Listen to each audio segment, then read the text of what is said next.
ஏன் திருநெல்வேலிக்கு முதலமைச்சர் போகல? நேத்து பூரா ஓட்டிக்கிட்டு இருந்தானுங்க. 6 மாசமா மணிப்பூர் எரிஞ்சுக்கிட்டு இருக்கு, இன்னைக்கு வரைக்கும் பிரதமர் போகல. சரி, முதலமைச்சர் டெல்லிக்கு போயிட்டாரு, பிரதமர் எங்க போயிட்டாரு? தமிழ்நாடு இந்தியாவில் தானே இருக்கிறது, திருநெல்வேலியும் தூத்துக்குடியும் இந்தியாவில் தானே இருக்கின்றன. இந்தியாவினுடைய ஒரு தென் மாநிலத்தில் ஒரு மிகப்பெரிய பேரிடர் வந்திருக்கிறது என்றால் பிரதமர் வரமாட்டாரா? உள்துறை அமைச்சர் வரமாட்டாரா? நிதி அமைச்சர் வரமாட்டாரா? எங்கே போனார்கள் அவர்கள்? அப்ப கேள்வியை எப்படி மடை மாற்றுகிறார்கள்? முதலமைச்சர் எங்க போனாரு? முதலமைச்சர் பிரதமரை சந்திக்க போனாரு, நிதி கேட்க போனாரு. நீ நிதி கேட்கக்கூடிய அளவுக்கு எங்களை தள்ளுற, எங்க நிதியை எங்களுக்கு தர்றதுக்கு எந்த அளவுக்கு ஒரு மோசமான சூழல். பிரதமர் எங்க போனாரு? இந்தியா கூட்டணியுடைய கூட்டத்தில் பங்கேற்க போனாரு. தமிழ்நாட்டின் பேரிடரில் இருந்து மக்களை காப்பாற்றுவது எந்த அளவுக்கு முக்கியமோ அதே அளவுக்கு முக்கியம் பிஜேபி என்கிற பேரிடரில் இருந்து இந்தியாவை காப்பாற்றுவது முக்கியம். ரெண்டையும் செய்ய வேண்டியிருக்கு. ரெண்டும் பேரிடர் தான், மிகப்பெரிய பேரிடர். எனவே அந்த பொறுப்பை உணர்ந்ததனால் ரெண்டு வேளையும் சேர்ந்து பார்க்க வேண்டிய நெருக்கடியில் முதலமைச்சர் இருக்கிறார். டெல்லிக்கு போனாரு, காலையில கூட்டத்தை போட்டாரு, கூட்டத்தில் பங்கேற்றாரு, மாலையில பிரதமரை சந்திச்சாரு, வந்துட்டாரு, திரும்பி போறாரு திருநெல்வேலிக்கு. சென்னையில வெள்ளம் வந்த போது கடந்த வாரம் எல்லா நிகழ்ச்சிகளையும் ஒத்தி வைத்து விட்டு களத்தில் தானே நின்றார் முதலமைச்சர். எல்லா நிகழ்ச்சியும் ஒத்தி வச்சுட்டு அப்ப என்ன பாராட்டினியா? இப்படிப்பட்ட ஒரு முதலமைச்சர் போல் உண்டான்னு கேட்டியா? அப்ப என்ன கேட்ட? அப்ப அவதூறு பரப்பனியா இல்லையா?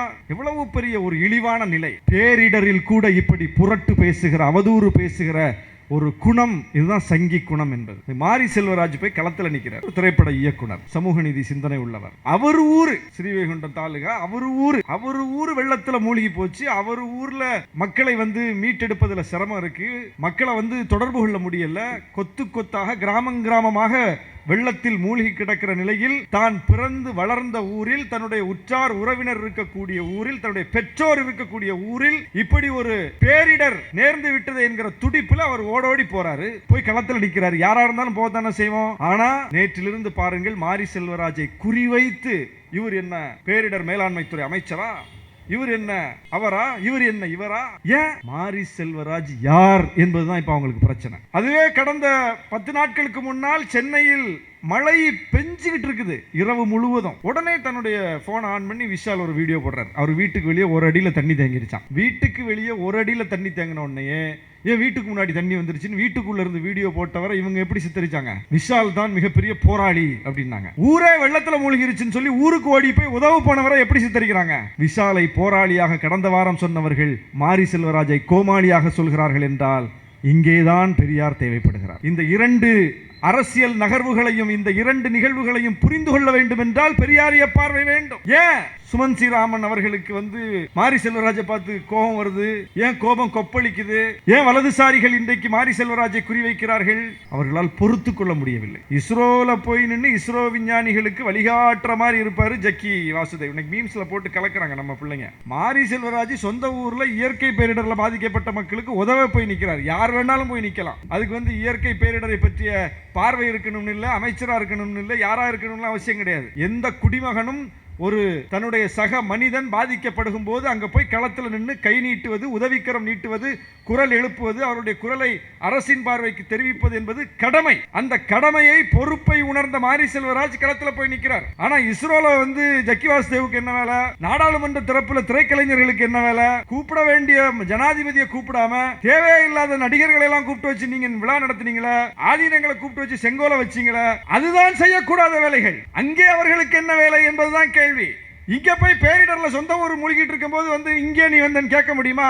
ஆனால் அதை கேட்காதவர்கள் இதை கேட்கிறார்கள் என்றால் எந்த அளவுக்கு இந்த சமூகத்தை போலரைஸ் பண்றாங்க பாருங்க. எந்த அளவுக்கு இந்த வெறுப்பு மனநிலையை வளர்த்தெடுக்கிறார்கள். எனவே இப்படிப்பட்ட நடப்புகள் ஒவ்வொன்றையும் பார்க்கிறோம். இதுவே நாடாளுமன்ற தாக்குதலில் ஈடுபட்டவர்கள் முஸ்லீம்கள்லாம் இருந்தா என்ன நடந்திருக்கும்? அந்த பிடிபட்ட ஒரு 4 பேர் முஸ்லீம், அப்துல்லா, அப்துல் காதர், ஒரு 4 பேர் பிடிச்சிட்டாங்கன்னா என்ன நடந்திருக்கும்? ஜோ பைடன் பேசியிருப்பாரா மாட்டாரா? பிரிட்டன் பிரதமர் பேசியிருப்பாரா? இஸ்ரேல் பிரதமர் அறிக்கை விட்டிருப்பாரா? உலகமே அப்படியே கிட்டுக்கிட்டுங்கி போயிருக்கும். இந்திய நாடாளுமன்றத்தின் மீது பயங்கரவாதிகள் தாக்குதல்னு பிரேக்கிங் நியூஸா தான் ஓடி இருக்கும். ஆனா என்ன நடந்துச்சு?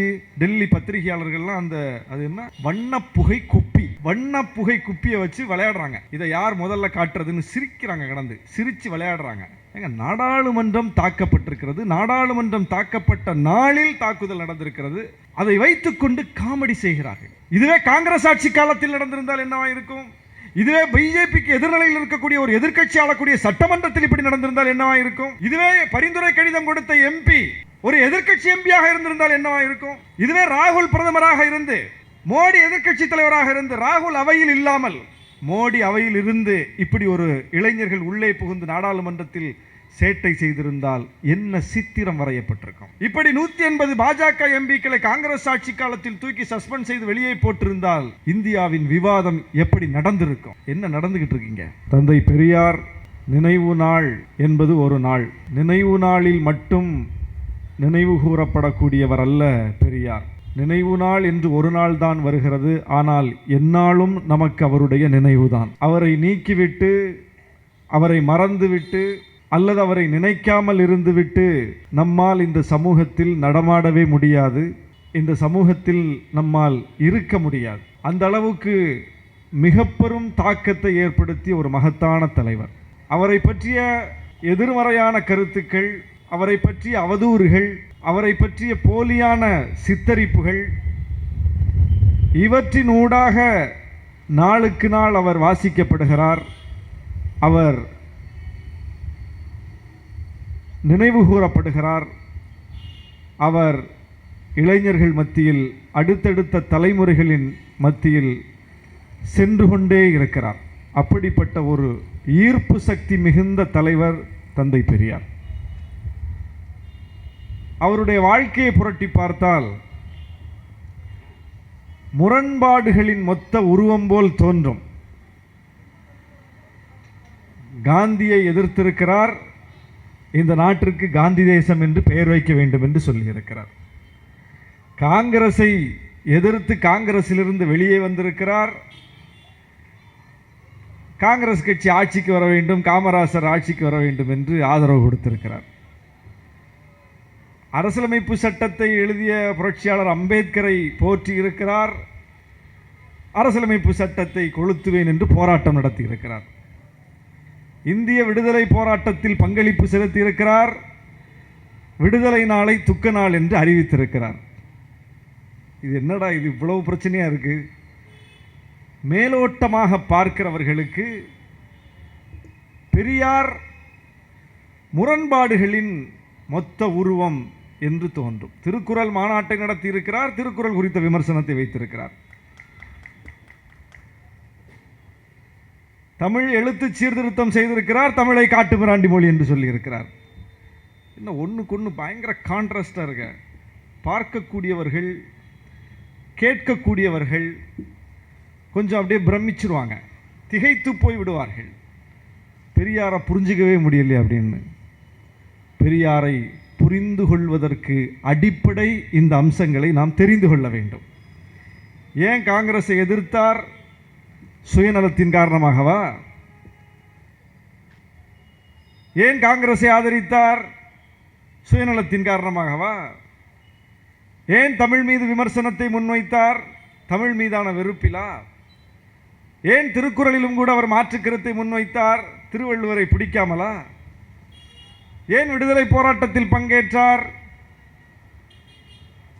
நாட்டுப்பற்றின் காரணமாகவா? ரொம்ப கவனிக்கணும். அப்படியே தேசபக்தி பீரிட்டு கிளம்பி விடுதலை போராட்டத்தில் பங்கேற்றாரா? அல்லது அந்நியனுக்கு கைக்கூலியாகி ஆங்கிலேயன் இந்த நாட்டை விட்டு போகக்கூடாது என்று சொன்னாரா? எதுவுமே கிடையாது. அனைத்திலும் அவரிடம் அடிப்படையாக இருந்தது மானுட நேயம், மனித நேயம், சமத்துவம், சமூக நீதி. சமத்துவத்திற்கும் சமூக நீதிக்கும் எந்த கோட்பாடு சிக்கலாக இருந்தாலும், எதிராக இருந்தாலும் அவற்றுக்கு எதிராக இருந்தார் பெரியார். அவருடைய அடிப்படை அதுதான். மிக சிறந்த ஜனநாயகவாதியாக, மிக சிறந்த மனிதநேயவாதியாக, மிக சிறந்த ஆதிக்க எதிர்ப்பாளராக அவர் விளங்கினார். அதனுடைய வெளிப்பாடுகள் தான் இவை. அதில் எந்த முரண்பாடும் இல்லை. அவருடைய நிலைப்பாடுகளில் எந்த முரண்பாடும் கிடையாது. எல்லாம் வெளிப்படையானவை. எதையும் அவர் மறைக்கவில்லை. எந்த கருத்தையும் சொல்வதற்கு அவர் அஞ்சவில்லை. துணிந்து சொன்னார். நான் தான் சொல்கிறேன் என்று சொல்லி சொன்னார். இன்னொருத்தர் வாய் வழியா சொல்லல, அல்லது புனை பெயரில் எழுதல, அவர் பெயரில் எழுதினார். அவரே பேசினார். நான் தான் பேசுறேன், பதிவு பண்ணிக்கோ என்று சொல்லி பதிவு செய்ய சொன்னவர்.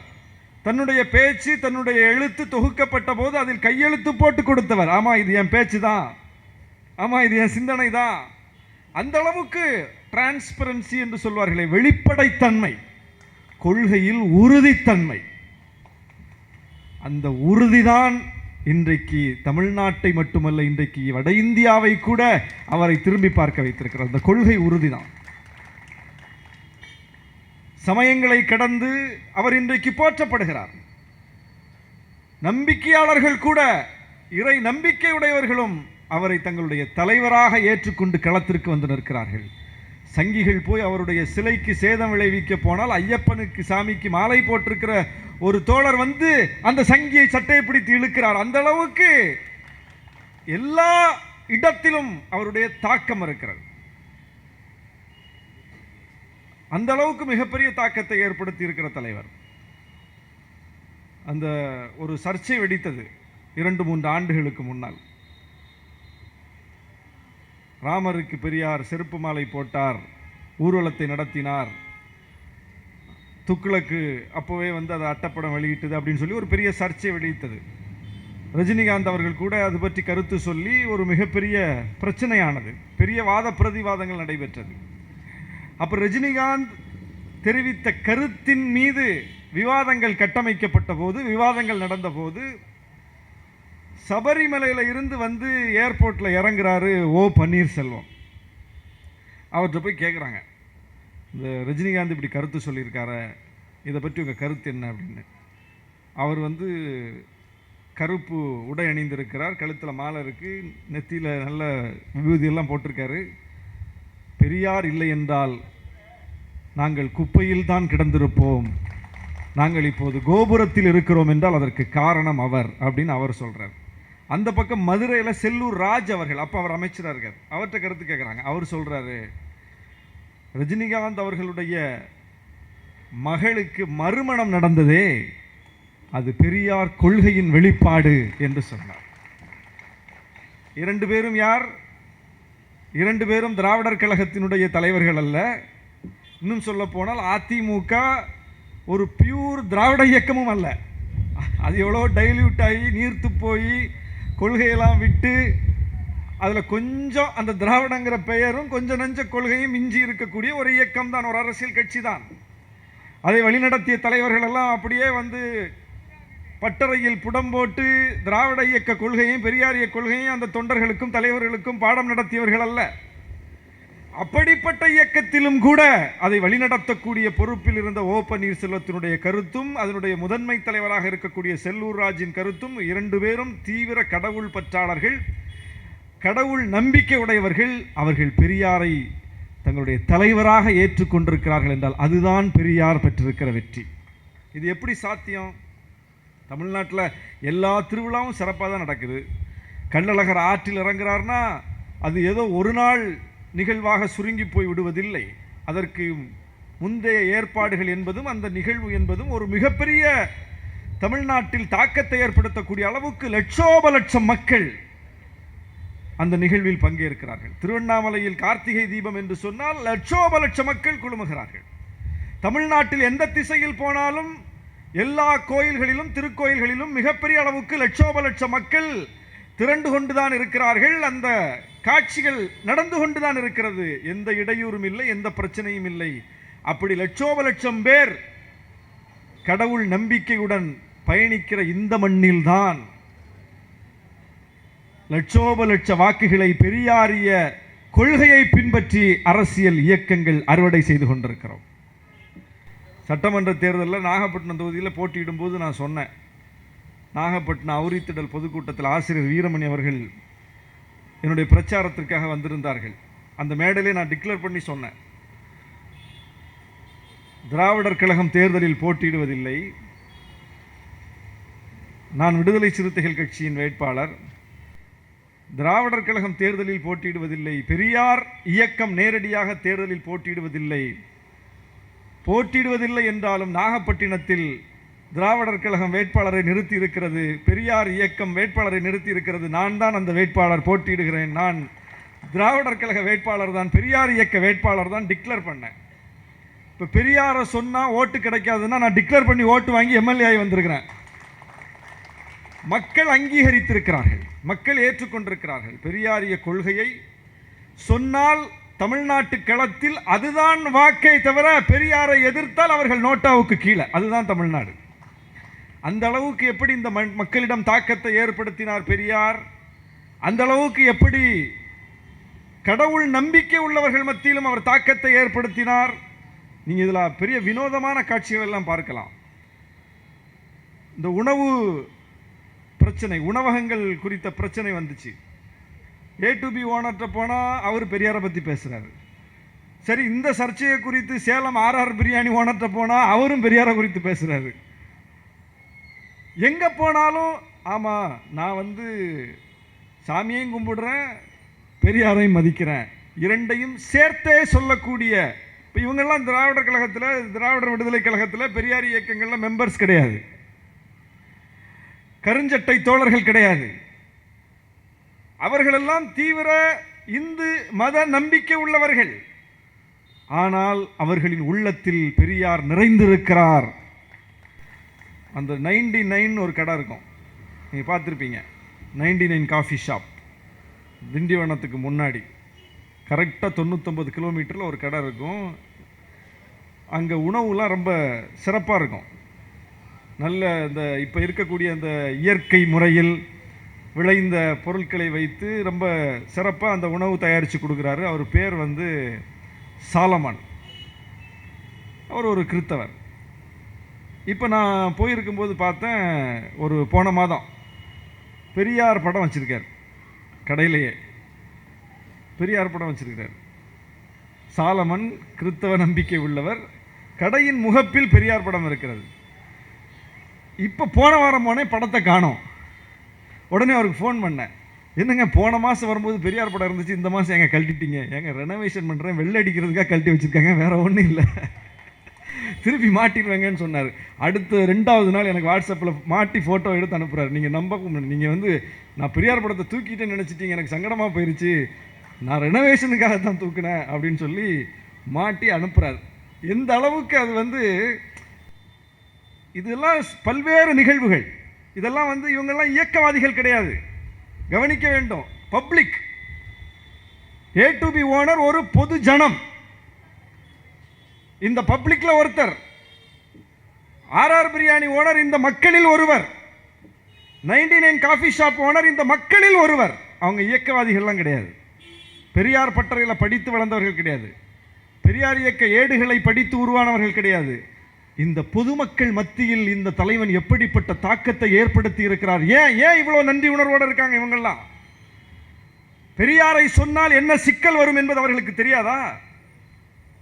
பெரியாரை பற்றி பேசினால் ஆதிக்கவாதிகள் எப்படி குறிவைப்பார்கள் என்பது அவர்களுக்கு தெரியாதா? தெரிந்தும் ஏன் பேசுகிறார்கள்? A2B குறிவைக்கப்பட்ட போது சேலம் RR பிரியாணி ஓனர் ஆமா நானும் சொல்றேன் என்று வாடண்ட வண்டியில ஏறாரு. எப்படி? ஏன்? அப்ப நீ எவ்வளவு சிக்கல் ஏற்படுத்தினாலும், எவ்வளவு நெருக்கடி ஏற்படுத்தினாலும் அதையெல்லாம் தாண்டி நான் பெரியாருடன் நிற்பேன், பெரியாருக்காக நிற்பேன் என்று சொல்கிறார்கள் என்றால் பெரியார் என்கிற தனி மனிதருக்காக அல்ல. ஏனென்றால் பெரியாரை தனி மனிதர் அல்ல, பெரியாரை ஒரு தத்துவம், தத்துவத்துக்காக நிற்கிறார்கள், கொள்கைக்காக நிற்கிறார்கள். அப்படி என்ன கொள்கை? பெரியார் கொள்கை. RSS ஒரு கொள்கை வச்சிருக்கு. இப்போ பெரியாரை ஏன் நம்ம நினைவு கூறுறோம்? அதுவும் இன்றைக்கு இந்த நாடு போகிற போக்கில் பெரியார் வாழ்ந்த காலத்தில் பெரியார் தேவைப்பட்டதை விடவும் இன்று அதிகம் தேவைப்படுகிறார். பெரியார் வாழ்ந்த காலத்தில் பெரியாரிய கருத்துக்களுக்கு இருந்த வீச்சை காட்டிலும் இன்றைக்கு அதிக வீச்சு அந்த கருத்துக்கு தேவைப்படுகிறது. அப்படிப்பட்ட ஒரு நெருக்கடியான காலத்தில் வாழ்கிறோம், சூழப்பட்டிருக்கிறோம் எதிரிகளால். மிக நெருக்கடியான நிலைக்கு நாம் தள்ளப்பட்டிருக்கிறோம். ஜனநாயகம் கேள்விக்குறியாக இருக்கிறது. பாஜக ஆட்சிக்கு வந்தால் நாடாளுமன்றம் இருக்காது, எதிர்கட்சிகள் இருக்காது, தேர்தலே நடக்காது அப்படின்னு நம்ம சொல்லிக்கிட்டு வந்தோம்ல, அது உண்மை என்பதை இந்த ஒரு வார நிகழ்வுகள் நிரூபித்துக் கொண்டிருக்கிறது. நாடாளுமன்றம்னு கட்டிடம் புதுசாக இருக்கு, கட்டிடத்தில் நாடாளுமன்றம் இருக்கிறது, அவைக்கு வெளியே பார்ப்பதற்கு நாடாளுமன்ற அவை இருக்கிறது. ஆனால் நாடாளுமன்றத்திற்கு உள்ளே நாடாளுமன்றம் இருக்கிறதா? இல்லை, எல்லாம் வெளியேற்றப்படுகிறார்கள். இந்திய ஜனநாயக வரலாற்றில், விடுதலை இந்திய வரலாற்றில் இந்த அளவுக்கு கொத்து கொத்தாக எதிர்க்கட்சி நாடாளுமன்ற உறுப்பினர்களை காரணமே இல்லாமல் இடைநீக்கம் செய்து வெளியேற்றிய ஒரு வரலாறே கிடையாது. எவ்வளவு பெரிய சர்வாதிகார ஆட்சியிலும் கூட, இருண்ட ஆட்சியிலும் கூட இப்படிப்பட்ட அவலமான காட்சி அரங்கேறவில்லை. இன்றைக்கு நடந்து கொண்டிருக்கிறது. என்ன கேட்டாங்க? ஏம்பா, நாடாளுமன்றம் இந்த ஜனநாயகத்தினுடைய ஒரு வடிவமாக இருக்கிறது.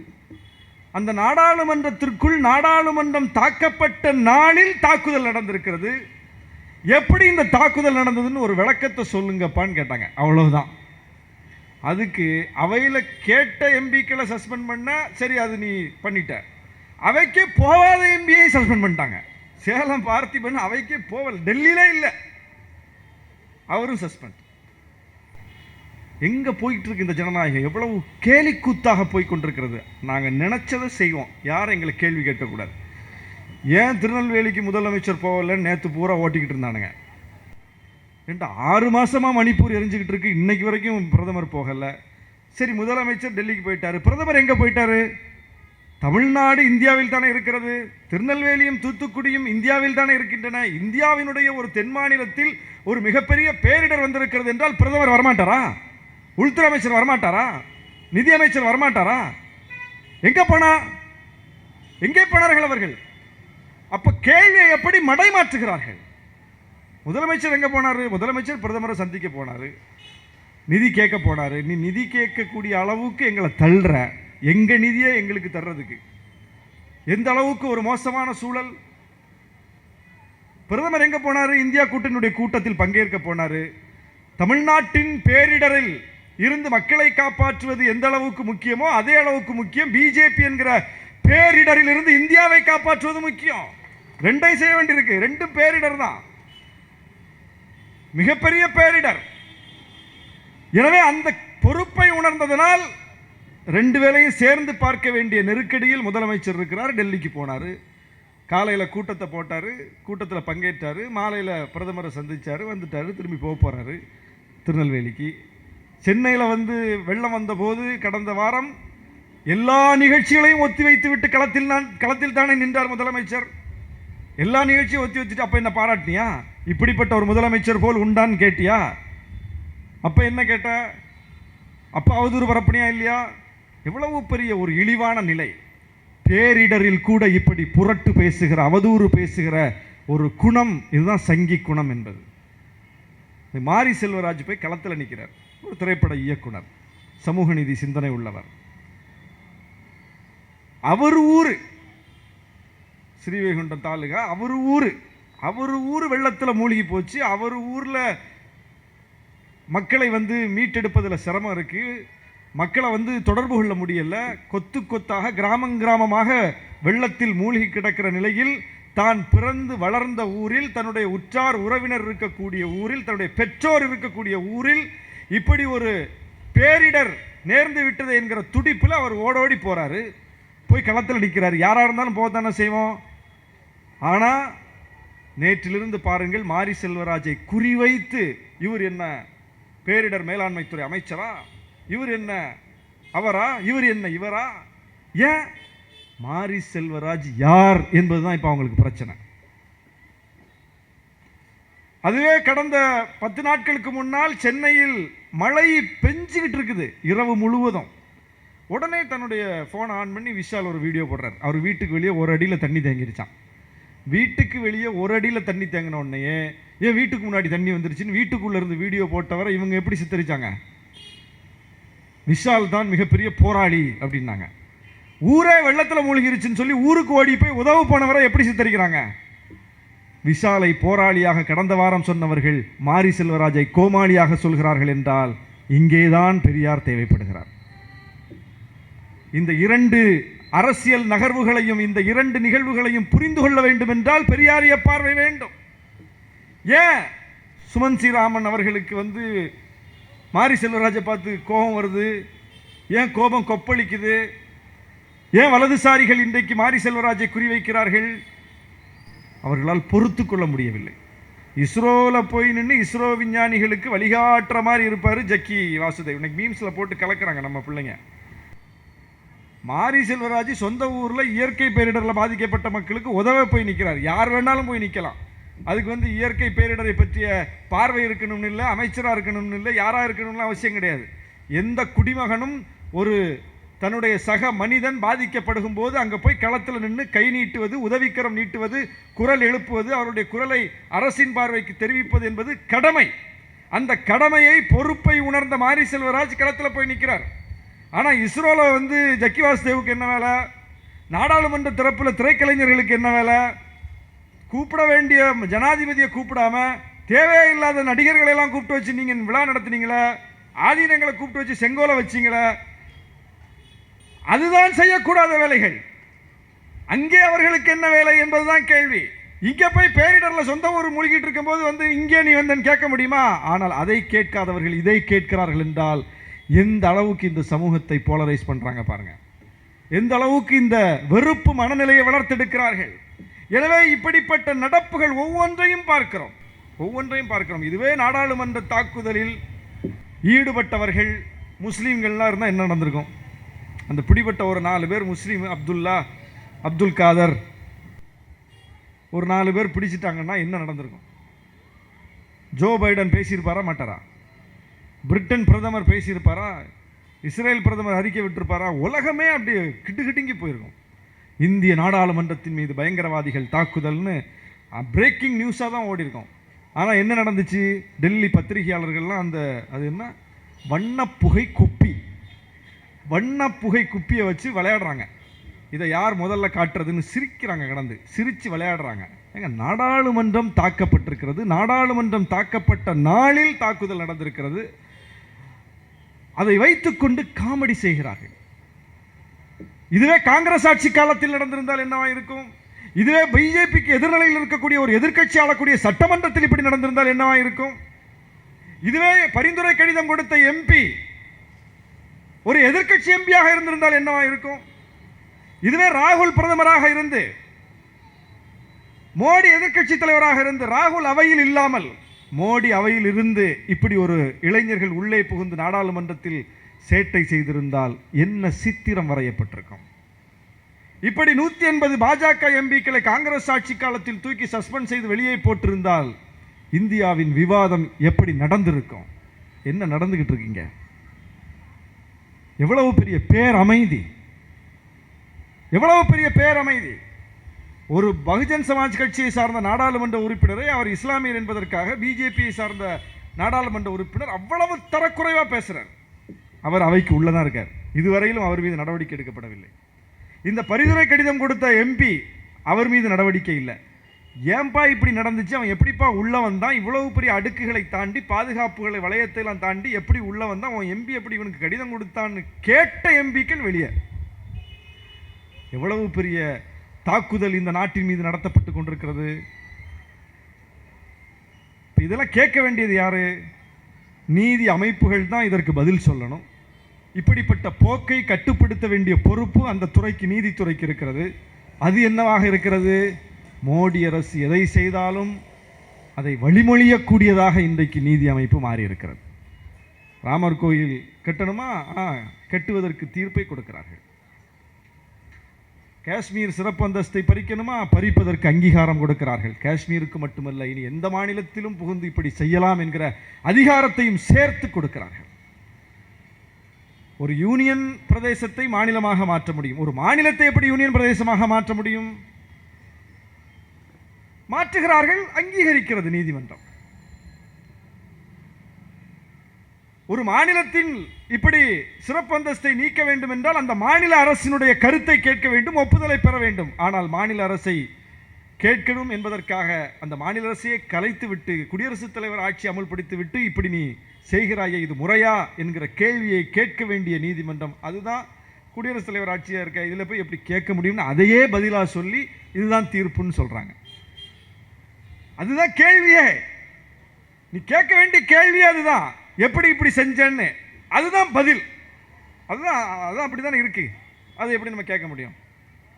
எந்த அளவுக்கு இந்த நீதி அமைப்பு முறை என்பதும் ஜனநாயக தூண்களும் மோசமாக மாறிக்கொண்டிருக்கின்றன என்பதை பார்க்க வேண்டும். இதுவெல்லாம் ஏதோ புதிதாக நடப்பதல்ல. நமக்கு வியப்பளிக்கக்கூடிய வகையில் நடப்பதல்ல. இதையெல்லாம் 50 ஆண்டுகளுக்கு முன்னால் 100 ஆண்டுகளுக்கு முன்பே நமக்கு நினைவூட்டி எச்சரித்து சென்ற தலைவர் தான் பெரியார். இப்படியெல்லாம் நடக்கும், இப்படியெல்லாம் செய்வாங்க, இந்த சக்திகள் சாதாரணமானவர்கள் அல்ல, இந்த சக்திகள் இப்படி செயல்படுவார்கள் என்று இவர்களை எச்சரித்து இந்த பார்ப்பனிய கும்பலை நமக்கு அடையாளம் காட்டி விட்டு போன தலைவர் தான் பெரியார், எச்சரித்து விட்டு போன தலைவர் தான் பெரியார். அதனால தான் அவர் இப்போ நமக்கு அவர் வாழ்ந்த காலத்தை விடவும் இப்போது அதிகம் தேவைப்படுகிறார். ஏன்னா அதிக நெருக்கடியில் இருக்கிறோம். இன்றைக்கு அவர் அதிகம் நினைவு கூறப்பட வேண்டிய, இளைய தலைமுறையிடம் அதிகம் பேசுபொருளாக வேண்டிய ஒரு நிலையில் இருக்கிறார். பெரியாரை வீதிதோறும் போட்டு நாம் பேச வேண்டும், வீதிதோறும் வெகு மக்கள் மத்தியில் அவருடைய உரையாடலை நாம் நடத்த வேண்டும். அது இன்றைக்கு தேவை. அவர் ஆதரித்தாலும் சரி, எதிர்த்தாலும் சரி, அனைத்திலும் அவருக்கு சுயநலம் இருக்கவில்லை, மக்களின் மீதான நலன்தான் இருந்தது. இன்னைக்கு பிஜேபி 3 ஸ்டேட்டில் வெல்லுது. 5 மாநில தேர்தலில் 3 மாநிலத்தை அவர்கள் பிடித்து கொண்டார்கள். பிடித்தவுடன் அவங்க என்ன செய்கிறாங்க? ஆட்சிக்கு வந்தவுடன் என்ன செய்கிறாங்க? வழக்கமாக அரசியல் கட்சிகள் என்ன செய்வார்கள்? அந்த மாநிலத்தில் யார் அவர்களுக்கு வலிமையான முகமோ, அந்த மாநிலத்தில் யார் அவர்களுக்கு செல்வாக்கு பெற்ற முகமோ, யாருடைய தலைமையின் கீழ் அவர்கள் தேர்தலை சந்திக்கிறார்களோ அவர்களைத்தான் முதலமைச்சராக்குவார்கள். ஆனால் பிஜேபி மத்திய பிரதேசத்தில் சௌஹானை ஓரம் கட்டிவிட்டு புதிதாக ஒருவரை கொண்டு வந்து முதலமைச்சராக்கி விட்டார்கள். அந்த நிமிடம் வரை அவருக்கே தெரியாது அவர் முதலமைச்சராக போறாருன்னு. சட்டமன்ற உறுப்பினர்களுக்கு தெரியாது யார் முதலமைச்சராக போறாருன்னு. ராஜஸ்தானில் அது மாதிரி தான், வசுந்தரா ராஜேஷ் தான் ஆவாங்கன்னாங்க, வேற ஒருத்தரை கொண்டு வந்து புதுசாக ஒருத்தரை கொண்டு வந்து முதலமைச்சராக்கிட்டாங்க. சத்தீஸ்கர்லையும் அப்படித்தான். எப்படி அதை செய்கிறார்கள்? பழங்குடியினத்தை சார்ந்த ஒருவர், பிற்படுத்தப்பட்டவரிலிருந்து ஒருவர், ஏற்கனவே குடியரசுத் தலைவராக பழங்குடியினத்தவர், அதற்கு முன்னால் குடியரசுத் தலைவராக பட்டியலினத்தவர், பிரதமர் மோடி பிற்படுத்தப்பட்டவர், தமிழ்நாட்டிலிருந்து ஒன்றிய அமைச்சர் அருந்ததிய சமூகத்தை சார்ந்தவர். எப்படி டிசைன் பண்ணுறாங்க பாருங்க. இதெல்லாம் செஞ்சுட்டு என்ன சொல்கிறாங்க? நாங்கள் தான் சமூக நீதி கொடுத்துருக்கிறோம். இது வேற எந்த கட்சியிலையாவது சாத்தியமா? சமூக நீதி பேசுகிற கட்சிகளில் இது சாத்தியமா? இப்போ பார்க்குறவன் அப்படியே ஆமாம் கரெக்டு தானே, நல்ல பிஜேபி தான் கொடுக்குது. இதுக்கு முன்னால் ஒரு பழங்குடியினத்தை சார்ந்தவர் இப்படி ஆக முடிஞ்சுதா? ஒரு பட்டியலினத்தை சார்ந்தவர் இப்படி ஆக்குச்சா காங்கிரஸ்? திமுக இப்படி தலைவராக முடியுமா? எல் முருகன் பிஜேபி தலைவரானார் தமிழ்நாட்டில், திமுக சாத்தியமா? உடனே பார்க்குறவன் ஆமாம் கரெக்டாக தான் இருக்குது, அப்போ பிஜேபி தான் சமூக நீதி கட்சி போல. இப்போ பெரியார் ஏன் நினைவு கூறப்பட வேண்டும்னா இங்கே தான் நினைவு கூறப்படணும். இதை எச்சரித்தவர் பெரியார். பிஜேபி வைக்கிற இந்த அரசியல் என்பது இது சோசியல் ஜஸ்டிஸ் பாலிடிக்ஸ் கிடையாது, இது social engineering politics. Social engineering வேற, சோசியல் ஜஸ்டிஸ் வேற.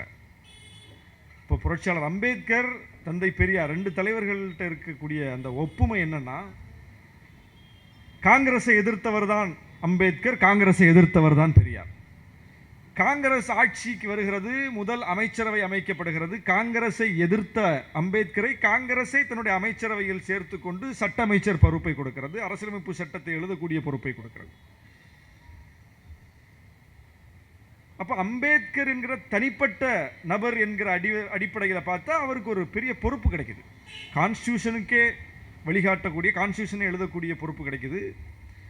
இந்தியாவினுடைய சட்டத்தை வகுக்கக்கூடிய முதல் சட்ட அமைச்சர் என்கிற பொறுப்பும் கிடைக்குது. அப்போ தனிப்பட்ட முறையில் பார்த்தா ஒரு அம்பேத்கருக்கு பெரிய கண்ணியத்தை, அங்கீகாரத்தை காங்கிரஸ் கொடுத்து விட்டது. பெரியாரும் காங்கிரஸில் பயணித்தவர் தான். அவரை என்ன காங்கிரஸ் எதுவும் பதவியெல்லாம் கொடுக்காம, பொறுப்புலாம் வைக்காம ஓரங்கட்டி வச்சிருந்ததா? இல்லை. அவர் ஈரோடு நகர்மன்ற தலைவராக இருந்தார், காங்கிரஸ் கட்சியிலையும் ஒரு பெரிய தலைவராக தான் இருந்தார். இன்னும் கூட பெரிய பொறுப்பு வேண்டும் என்றால் கொடுத்திருப்பார்கள். எல் முருகன் ஒன்றிய அமைச்சராக வேண்டும், பிஜேபிக்கு தலைவராக வேண்டும்,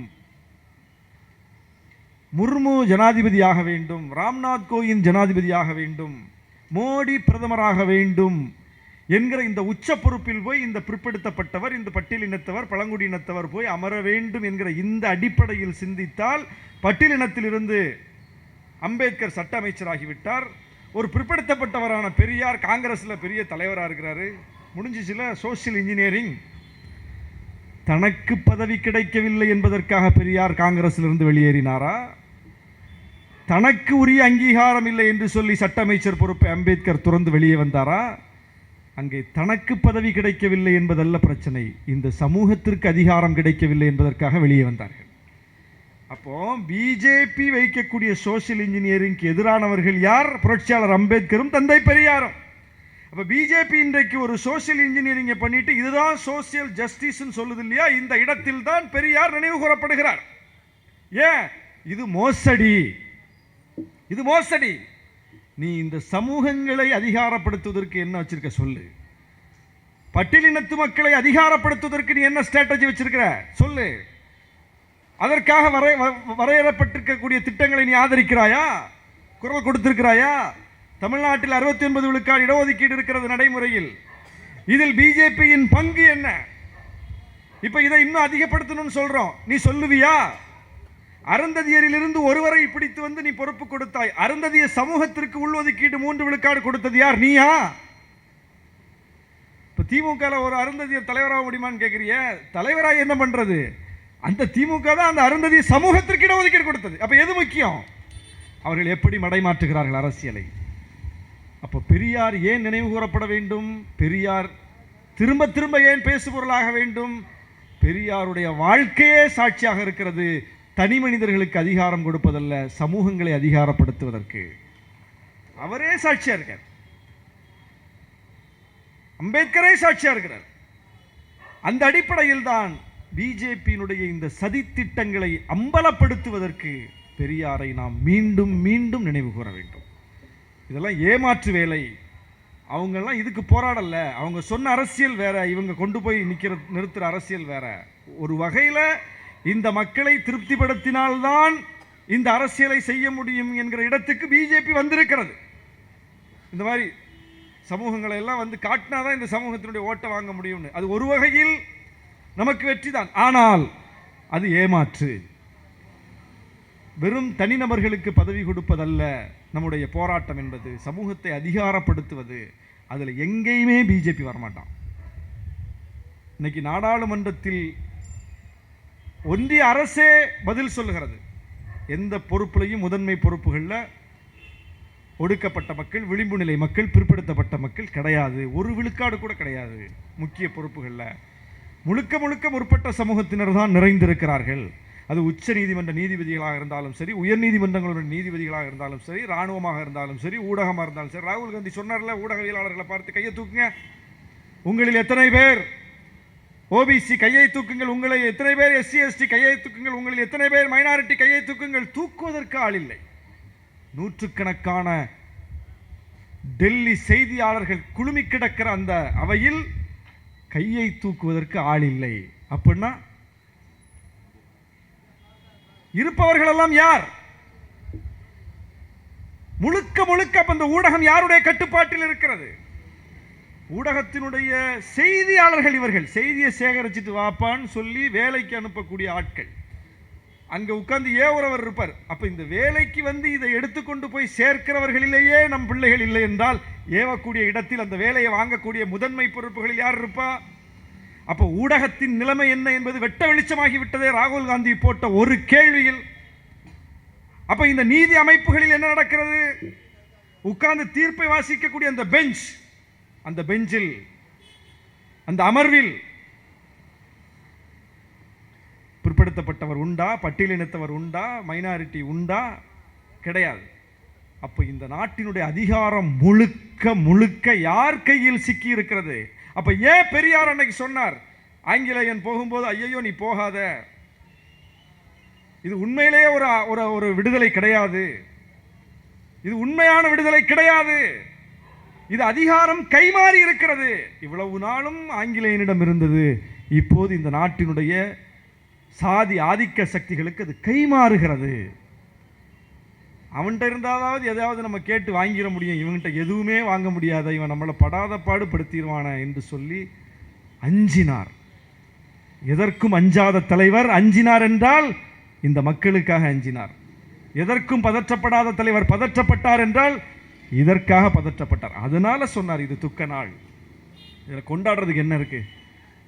இது துக்க நாள். 75 ஆண்டுகளை கடந்து விட்டோம். பெரியார் சொன்ன வார்த்தை உண்மையா இல்லையா? விடுதலை அடைந்து விட்டோமா? இன்னும் நம்முடைய கல்விக்காகவும் வேலை வாய்ப்புக்காகவும் அதிகாரத்திற்காகவும் நாம் போராடி கொண்டுதானே இருக்கிறோம், முட்டி மோதி கொண்டிருக்கிறோமே. எதையாவது நாம் கேட்டவுடன் கிடைத்ததா? ஏதாவது நாம் போராடாமல் கிடைத்ததா? பிற்படுத்தப்பட்டவர் தானே மோடி, அவர் தானே பிரதமர். அந்த பிற்படுத்தப்பட்ட மோடி பிரதமராக இருக்கும் போது பிற்படுத்தப்பட்ட மாணவர்களுக்கு மருத்துவ மேற்படிப்பில் இடஒதுக்கீடை கொடுக்க வேண்டும்னு நீதிமன்றத்துக்கு நாம தான் போக வேண்டிய நெருக்கடி வந்துச்சு. நீதிமன்றத்தில் போய் வழக்கு போட்டு போராட்டம் நடத்தி நீதிமன்றம் ஒன்றிய அரசை பார்த்து கெடு விதிச்சு நீ கொடுப்பியா மாட்டியான்னு கேட்டு 3 மாசத்தில் கொடுக்கணும்னு சொல்லி திரும்ப சுப்ரீம் கோர்ட்டுக்கும் ஹைகோர்ட்டுக்கும் போய் வாதாடி போராடி வாங்கணும். யார் ஆட்சி? பிற்படுத்தப்பட்டவர் ஆட்சி. யாருக்கு? பிற்படுத்தப்பட்ட மாணவர்களுக்கு. ஆனால் இந்த பிற்படுத்தப்பட்டவர் ஆட்சியில் தான் முற்பட்ட சமூகத்தினருக்கு 10 விழுக்காடு போராடாமல், கோரிக்கை வைக்காமல், நீதிமன்றத்தில் போய் வாதாடாமல், வழக்குகளை சந்திக்காமல், ஆணையம் அமைக்கப்படாமல், பரிந்துரை செய்யப்படாமல் ஒன்றும் கிடையாது. எடுப்பில் அப்படி தூக்கி கொடுக்குறாங்க. அப்போ அவர் பிற்படுத்தப்பட்டவர் என்பது அடையாளம். ஆனால் அதிகாரம் யாருக்கு? முற்படுத்தப்பட்டவருக்கு. அடையாளத்துக்கு பிற்படுத்தப்பட்டவர், அதிகாரத்துக்கு யாரு? முற்படுத்தப்பட்டவர்கள். இதுதான் பிஜேபியினுடைய உண்மை முகம். இதை நாம் புரிந்து கொள்ள வேண்டும் என்றால் நமக்கு பெரியார் தேவைப்படுகிறார்.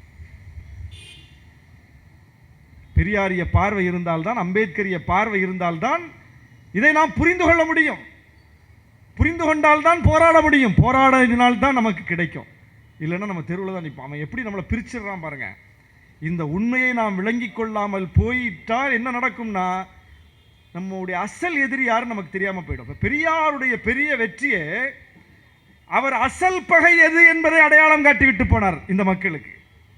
இல்லைன்னா இவன் பக்கத்து வீட்டுக்காரனை சண்டைக்கு இழுத்துக்கிட்டு இருப்பான். கூட பக்கத்தில் புழங்கிக்கிட்டு இருக்க சமூகத்தை எதிரியாக நினச்சிக்கிட்டு இருப்பான். இவன் பிரச்சனையே அதுதான்.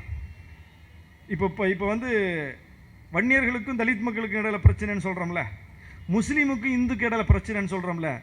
எனக்கு இது இன்னும் புரியவே மாட்டேங்குது. ஒரு இந்துவுக்கும் ஒரு முஸ்லீமுக்கும் எப்படி பிரச்சனை வர முடியும்? ஒரு வன்னியருக்கும் ஒரு தலித்துக்கும் எப்படி பிரச்சனை வர முடியும்? முதல்ல பிரச்சனை யாருக்கும் வரும். நான் என் பிள்ளைய படிக்க வைக்கணும்னு நினைக்கிறேன். நான் ஒரு இந்து. நான் என் பிள்ளைய படிக்க வைக்கணும்னு நினைக்கிறேன். என் பிள்ளைய ஒரு நல்ல வேலை வாய்ப்புக்கு அனுப்பணும்னு நினைக்கிறேன். ஒரு நல்ல வாழ்க்கை வாழ்கிறதுக்கு என் குடும்பத்தை தயார்படுத்தணும்னு நினைக்கிறேன். ஒரு அதிகபட்ச குடிமகனுடைய அதிகபட்ச ஒரு கனவு இலக்கு என்னவா இருக்கும்? இப்போ அப்படியே சாலையில் போகிற ஒரு பெற்றோரை அழைச்சி கேளுங்க, உங்களுடைய கனவு என்னங்க? என் கனவு என்ன? என் பிள்ளைய நல்லபடியாக படிக்க வைக்கணும், அவனை ஒரு நல்ல வேலைக்கு அனுப்பணும், ஒரு வீடு கட்டணும், பிள்ளைகளுக்கு நல்ல கல்யாணம் பண்ணி வைக்கணும், ஒரு நல்ல ஒரு நிறைவான வாழ்க்கையை வாழணும். இதுதான் அதிகபட்ச கனவு. இந்த நாட்டினுடைய கோடான கோடி மக்களுடைய கனவு என்ன? இதுதான். அவனுடைய அதிகபட்ச எதிர்பார்ப்பது தான். தன்னுடைய குடும்பம், தன்னுடைய பிள்ளைகள் ஒரு நல்ல நிலைமைக்கு வரணும். அதாவது படிக்கணும், வேலைக்கு போகணும், அவ்வளோதானே. இப்போ படிக்கணும். நான் ஒரு இந்து, ஒரு பிற்படுத்தப்பட்டவன், ஒரு பட்டியல் இனத்தவன்.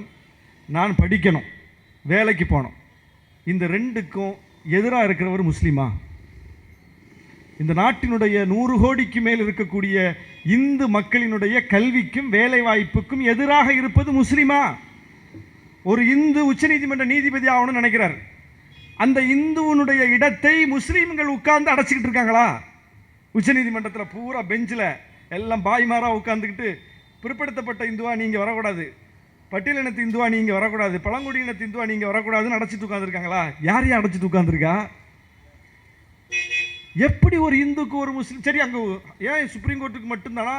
இந்தியாவினுடைய எல்லா பொறுப்புகளையும் எடுத்துக்கங்க. எந்த பொறுப்புகளை எடுத்தாலும் எங்கே இருக்கிறான் முஸ்லீம்? இதுதான் மிக முக்கியமான கேள்வி. அப்போ உன்னுடைய கனவுக்கும், உன்னுடைய கல்விக்கும், உன்னுடைய வேலை வாய்ப்புக்கும் இடையூறு ஏற்படுத்தக்கூடிய இடத்திலேயே இல்லாத ஒருவன் உனக்கு எப்படி எதிரியா இருக்க முடியும்? அப்போ அவன் எதிரி இல்லை. அப்போ இல்லாத எதிரியை இருப்பதாக காட்டுகிறான். அப்போ அசல் எதிரி யார்? ஒரு இந்துக்கு அசல் எதிரி முஸ்லிமா? இல்லை. யார்? யார்? உறக்க சொல்லுங்க. பார்ப்பன சக்திகள், அதிகாரத்தில் கொட்டமடித்துக் கொண்டிருக்கிற சக்திகள் தான் இந்துவுக்கு எதிரிகள். சரி, அப்படியே இங்க வாங்க. தலித்துகளுக்கு வன்னியர் எதிரியா, வன்னியருக்கு தலித் எதிரியா? ஒரு பிற்படுத்தப்பட்டவருக்கு ஒரு பட்டியலினத்தவர் எதிரியா இருக்க முடியுமா? ஏன்? பிற்படுத்தப்பட்டவருடைய கனவு என்ன? படிக்கணும், வேலைக்கு போகணும், அதுதானே. அவர் படிக்கிறதுக்கும் அவர் வேலைக்கு போகிறதுக்கும் பட்டியலினத்தவர் யாராவது தடையாக இருக்காங்களா? தடையாக இருக்க முடியுமா? ஏன்னா அவன் பஞ்சாயத்தே பெரும்பஞ்சாயத்தாக இருக்குது. அவனும் அதுக்காக தான் போராடிக்கிட்டு இருக்கான். இவனை விடவும் அவன் மோசமாக இருக்கான். அப்போ இவனை விடவும் அந்த இடத்தில் இல்லாத, அந்த இடத்திற்காக ஏங்கிக் கொண்டிருக்கிற, அந்த இடத்தை கனவாக கண்டு கொண்டிருக்கிற ஒருவன் எப்படி இவனுக்கு எதிராக இருக்க முடியும்? அப்போ இவன் 2 பேர் இடத்தை யார் வச்சிருக்கிறா? அவன் தானே இவன் 2 பேருக்கும் எதிராக இருக்க முடியும். இந்த எதிரியை நமக்கு அடையாளம் காட்டிய தலைவர் தான் பெரியார். அசல் எதிரி யாரு? அசல் எதிரியை நோக்கி நம் கவனத்தை திருப்பியவர். அதனால்தான் பெரியாரை கண்டா இவ்வளவு எரிச்சல் அடைகிறான். அடிச்சுட்டு போயிட்டான மனுஷன், அப்படி ஆணி அடிச்ச மாதிரி அடிச்சுட்டு போயிட்டான. என்னடா பெரியார்னா முஸ்லீமும் பேசுகிறான், பெரியார்னா கிறிஸ்தவனும் பேசுகிறான், பெரியார்னா இந்துவும் பேசுகிறான், பெரியார்னா பகுத்தறிவாளரும் பேசுகிறாங்க. சரி, பகுத்தறிவாளர்கள் பேசுவாங்க, கருஞ்சட்டை தோழர்கள் பேசுவாங்க. இவங்களாம் ஏன் பேசிக்கிட்டு இருக்காங்க? என்கிட்ட கேட்பானுங்க, நீ முஸ்லீம் தானே, நீ ஏன் பெரியார், நீ சாமி, நீ சாமி, நீ வந்து கடவுள் இல்லைன்னு சொல்லுவியா? பெரியாரை பற்றிய ஆழமான புரிதல் நமக்கு இருக்கிறது இல்லையா? அவனுக்கு இருக்கு. அதனால தான் அவன் டிஸ்டர்ப் ஆகிறான் நம்மளெல்லாம் பார்த்தா. பெரியாரை அவன் ஆழமாக புரிந்து வைத்திருக்கிறான், அதனால தான் அவன் டிஸ்டர்ப் ஆகிறான். இவன்லாம் ஏன் பேசுகிறான்? இவங்கெல்லாம் ஏன் பெரியாரை தூக்கிட்டு திரியுறாங்க? அந்த அளவுக்கு பெரியார் அசல் எதிரியை அடையாளம் காட்டி விட்டு போனவர். யாரை வேணாலும் ஏற்றுக்குவாங்க, பெரியாரை ஏற்றுக்க மாட்டாங்க. அந்த அளவுக்கு பெரியார் நெருப்பு துண்டாக அனலை கக்கி கொண்டிருக்கிறார். யாருக்கு எதிராக? அசல் பகைவர்களுக்கு எதிராக. அசல் பகை அடையாளம் காட்டி விட்டு போனார். அதனால தான் நாமளும் டைவெர்ட் ஆகிடாமல் பெரியார் சொன்ன அந்த கோர் பாயிண்ட்லேயே நின்று போராட்டத்தை நம்ம நடத்தணும். அவர் சொன்னார் அல்லவா, எனக்கு தேசாபிமானமும் இல்லை, பாஷாபிமானமும் இல்லை, எனக்கு இருப்பது மனிதாபிமானம்தான். ஆணி அடித்த மாதிரி சொற்கள். நாம் கூட நிறைய டைவெர்ட்லாம் ஆகியிருக்கோம். அண்ணன் மணி அவர்கள் கூட அதை குறித்து பரிசீலனை பண்ணி பேசினார். நம்முடைய போராட்டம் கூட கடந்த 30 நூற்றாண்டுக்கு மேலாக, 30 ஆண்டுகளுக்கு மேலாக டைவெர்ட் ஆயிடுச்சு. இங்கே உள்ள பிரச்சனையை பேசாமல் உலகத்தில் உள்ள எல்லா பிரச்சனையும் பற்றி நம்ம பேசிக்கிட்டு இருந்தோம். ஆனால் உலகத்தில் உள்ளவனும் நம்ம பிரச்சனையை பேசுறது கிடையாது. இங்கே உள்ள பிரச்சனை தான் முக்கியம். ஏன்னா இங்கே மாதிரி எதிரி உலகத்தில் எங்கேயுமே கிடையாது. இங்கே இருப்பது போல இந்த சாதிய இறுக்கம் உலகத்தில் எங்கேயுமே கிடையாது. உலகத்தில் எங்கு வேண்டுமானாலும் என்ன போராட்டத்தை வேண்டுமானாலும் நடத்திவிடலாம். ஆனால் இந்தியாவில் இந்த சக்திகளை எதிர்த்து போராடி வெல்வது என்பது அவ்வளவு கடினமானது, அவ்வளவு கடினமானது. அதனால தான் அவர் வந்து டைவெர்ட் ஆகலை. பெரியார் டைவெர்ட்டே ஆகலை. அவருடைய எல்லை என்பது என்ன என்பது அவருக்கு தெரிந்திருந்தது. அந்த நாட்டில் போய் மூக்க நுழைக்கிறது, இந்த நாட்டில் போய் கருத்து சொல்றது, இந்த பஞ்சாயத்தே கிடையாது அவர்கிட்ட. எல்லாத்துக்கும் ஆதரவு உண்டு தார்மீக அடிப்படையில். அந்த எல்லையோட நின்றுக்கிட்டாரு. இங்கே தான் ஏன் போராட்டத்தை நடத்த வேண்டியிருக்கிறது, இவனோட தான் மல்லு கட்ட வேண்டியிருக்கிறது. ரொம்ப தீர்க்க தரிசனமாக அவரை படிக்க படிக்க அவ்வளவு சிறப்பாக வெளிப்பட்டிருக்கிறார். அப்படிப்பட்ட ஒரு மகத்தான தலைவரை திரும்ப திரும்ப நாம் நினைவு கூற வேண்டும். அவரை மீண்டும் மீண்டும் வாசிப்புக்கு உட்படுத்த வேண்டும். அவர் சொன்ன ஒவ்வொரு கருத்தையும் நாம் விவாதத்துக்கு உட்படுத்த வேண்டும். எந்த அளவுக்கு அவர் விவாதமாக்கப்படுறாரோ அந்த அளவுக்கு நல்லது. இந்த பன்றி முகத்தை வைத்து அவரை வரைந்தது கூட தோழர்கள் அவ்வளவு பாசிட்டிவாக அதை எடுத்துகிட்டு போனாங்க. அது ரொம்ப மகிழ்ச்சியாக இருந்தது. மீண்டும் அவர் வந்து எப்படி கொண்டு வந்து நிறுத்தினாலும் அவர் விவாதமாவார். நான் கூட சட்டமன்றத்தில் பேசினேன். பெரியார் வந்து நல்ல ஒரு அந்த அந்த அவருடைய உடல் மொழி என்பது ஒரு நல்ல கார்ட்டூனுக்கான ஒரு மெட்டீரியல். ஒரு கிறிஸ்மஸ் தாத்தா எப்படி வந்து குழந்தைகளுக்கு நெருக்கமாக இருக்கார், அது மாதிரி குழந்தைகளுக்கு நெருக்கமான ஒரு உடல் மொழி உள்ள தலைவர் தான் பெரியார். அந்த தடி, அந்த தாடி, அவருடைய அந்த உடை.